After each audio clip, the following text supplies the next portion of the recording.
A economia chinesa em menos de 20 anos se tornou a segunda maior do mundo todo, passando países que em toda a história moderna foram gigantescos.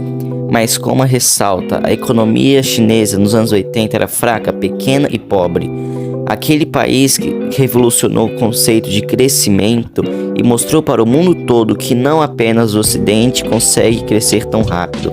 Nos anos 2000, o país asiático tinha um pouco mais de $1 trilhão, enquanto os Estados Unidos, a maior economia do mundo, tinha um PIB de $10 trilhões. Mas em 2020, o tamanho da economia chinesa já ultrapassa os $14 trilhões. O número espantoso. Portanto, por que a economia chinesa cresce tanto? No ano de 1978, o governo chinês proclama uma reforma que deu início ao importante programa da reforma de toda a sua economia, encorajando a formação de empresas rurais e negócios privados, e liberalizou o comércio exterior e os investimentos, além de relaxar o controle estatal sobre alguns preços e investiu na produção industrial. E nesse sentido, em 1978, antes das reformas, a China tinha um crescimento anual de 6% ao ano.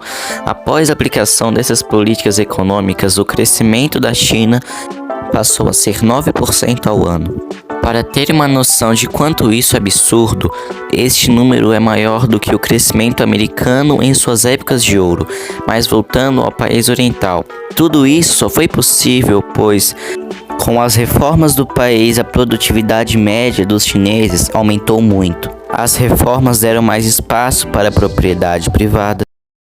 Dado que no ano da reforma, 1 a cada 5 chineses trabalhava na indústria, e logo em 1994, dos 5 chineses, 3 já trabalhavam na indústria. Após a tomada de poder de Mao Tse-tung, a China se fechou completamente, pois as políticas de Mao eram extremamente contrárias ao exterior, o que em 1978, muito depois de Mao Tse-tung, exatamente o contrário foi feito com os chineses.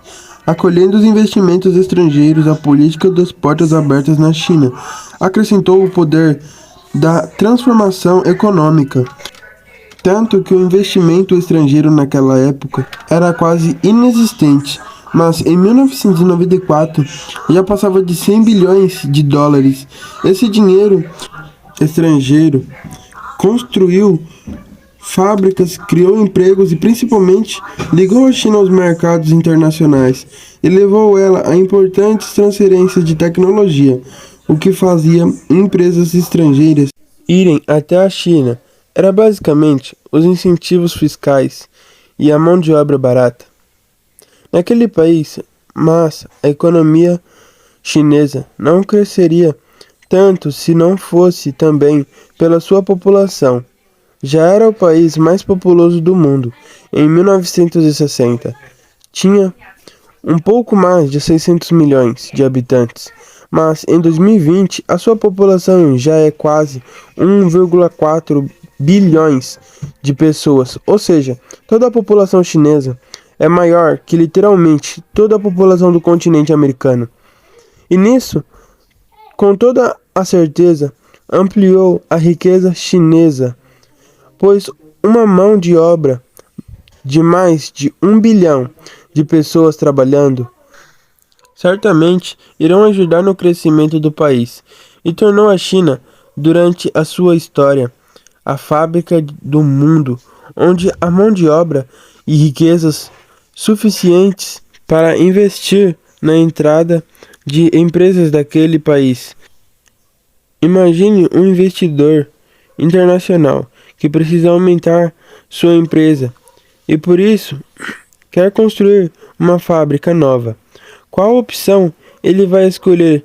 A opção 1, onde terá que investir em um país caro, com mão de obra cara, e não terá ajuda financeira e terá que pagar altos impostos. Ou por outro lado, a opção 2, onde ele terá uma mão de obra barata, impostos baixos e incentivos do governo, mas a mão de obra não poderia ser barata para sempre. Essa foi a economia da China. Agora vamos falar sobre a economia do continente asiático. A economia da Índia é a sétima maior do mundo em produto interno bruto nominal e a terceira em paridade de poder de compra bem, como a terceira maior desenvolvida da Ásia em termos de PIB nominal, atrás apenas das economias do Japão e da República Popular da China.